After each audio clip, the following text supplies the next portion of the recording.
किसने लिखा है कि तुम पानी सार्वजनिक स्थानों पर नहीं पी सकते, लेकिन मुझे जरूर मालूम है, मुझे जरूर मालूम है कि तुम एक दिन ऐसी किताब लिखोगे कि इस देश में किसी भी आदमी को पानी पीने से रोका नहीं जाएगा। एक दिन ऐसी किताब लिखोगे। एक बार जोरदार तालियां होना चाहिए इस बात पर। उस समय मीरा ताई ने कहा था कि बेटा तू बड़ा होकर के एक ऐसी किताब लिखना कि इस देश के अंदर किसी को भी पानी पीने की मनाही नहीं होना चाहिए। तब मैंने गीत में लिखा क्या,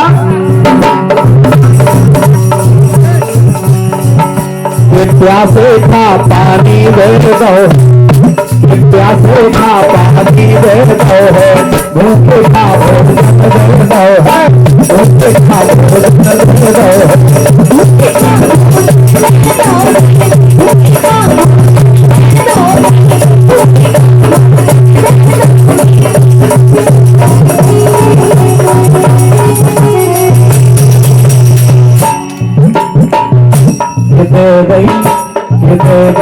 सोचों को जिंदगानी, दे गई सोचों को जिंदगानी, हमने दुनिया सारी रे जैसों की जिंदगानी, दुनिया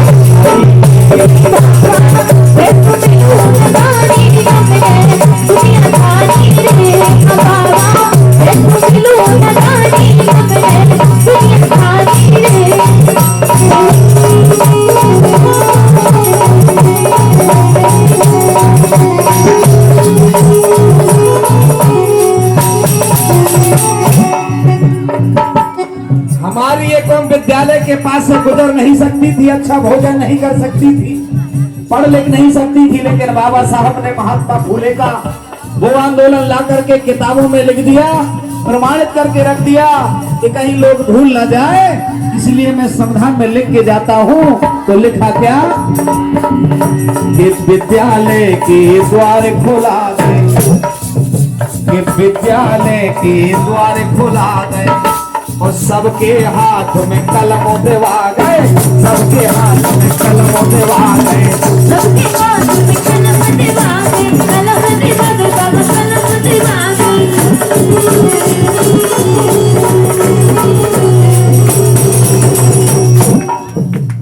गौर करिए, बाबा साहब ने, महात्मा फूले ने कितनी मुश्किलों के बाद तुम्हारे मोहल्ले में स्कूलें खोली है।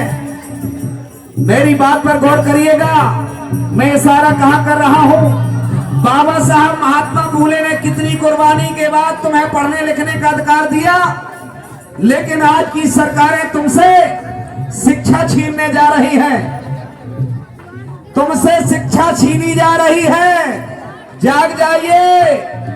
मोदी जी ने अभी एक नारा लगाया, वन नेशन वन इलेक्शन। महल भैया एक मिनट, मोदी जी ने नारा लगाया वन नेशन वन इलेक्शन। मेरे अपने समाज से निवेदन है, क्या इस नारे से और इस बात से क्या फर्क पड़ता है? वन नेशन हो या कई इलेक्शन हो, कोई फर्क नहीं पड़ता। जिस बात पे फर्क पड़ता है उस पर ये लोग चर्चा नहीं कर रहे। वो कौन सी चीज है? मैं कहता हूं इस मंच के माध्यम से, उसरहा के धर्म वाले कार्यक्रम से, कि सरकारों अगर तुम चाहते हो देश का भला हो तो वन नेशन वन इलेक्शन नहीं, वन नेशन वन एजुकेशन दे दो, वन नेशन वन एजुकेशन दे दो। ये देश हमारा है, इस देश के लिए महात्मा फूले ने शिक्षा देने के लिए खुद को कुर्बान कर दिया। बाबा साहब अम्बेडकर ने संविधान में शिक्षा का अधिकार लिख दिया, तुम छीनने जा रहे हो। ये चलेगा नहीं। इस देश में शिक्षा को बांट दिया है।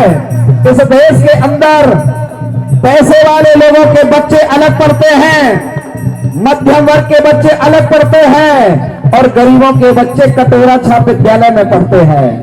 ये नहीं चलेगा। मैं कहता हूं वन नेशन वन एजुकेशन हो जाएगा, जहां कलेक्टर का बेटा पढ़े, एसडीएम का बेटा पढ़े, मंत्री का बेटा पढ़े, वहीं किसान और मजदूर का बेटा पढ़े, तो शिक्षा की तस्वीर बदल जाएगी। लेकिन ये लोग ऐसा नहीं कर रहे। इन लोगों ने अभी एक घोषणा किया है, सरकारी विद्यालय बंद कर दिए जाएंगे। ले लो फायदा। ले लो फायदा। सरकारी विद्यालय बंद कर दिए जाएंगे तो जो गरीबों के बच्चे सरकारी विद्यालय में पढ़ लिख करके होनहार हो रहे हैं तो क्या हो जाएंगे? अनपढ़। क्योंकि पढ़ने लिखने के बाद लोग सवाल करते हैं। देवी दीनासु पढ़ा लिखा ना होता तो ये सवाल पैदा नहीं कर पाता। मैं पढ़ गया इसलिए समाज को जागरूक करने में लग गया, तो बोले शिक्षा बंद कर दो, सरकारी विद्यालय बंद कर दो। कौन से विद्यालय चालू है? प्राइवेट, निजीकरण वाले। पढ़ेंगे लिखेंगे, नौकरी सरकार से मांगेंगे। गौर करिएगा, पढ़ेंगे लिखेंगे, नौकरी सरकार से मांगेंगे। मास्टर आपको बनना है लेकिन सरकारी विद्यालय नहीं रहेंगे। अब सोचो, जब विद्यालय नहीं रहेंगे तो तुम मास्टर कहां बनोगे? तुम मास्टर कहां बनोगे? और सर्वे कर लेना, जितने भी प्राइवेट विद्यालय हैं उनमें तुम्हारे नात रिश्तेदार, तुम्हारे भाई कहां मास्टर हैं? है क्या? है क्या? नहीं है और न आगे होंगे। गौर करिएगा, सबसे बड़ी जगह पर चोट की जा रही है महात्मा फूले के सबसे बड़े अधिकार और सबसे बड़ी कुर्बानी पर ये लोग कुठाराघात करने वाले हैं। ये देवी दीनासु धम्म के कार्यक्रम में आप सबसे निवेदन करता है कि शिक्षा को बचा लो, शिक्षा को बचा लो, क्योंकि यही हमारी उन्नत का रास्ता खोलती है। अगर शिक्षा हमारे हाथ से चली गई तो कुछ भी नहीं रहेगा। तुम्हें इस देश के अंदर भिखारी बना दिया जाएगा और भिखारी बनने के बाद तुम्हें कोई भी आदमी भीख भी नहीं देगा।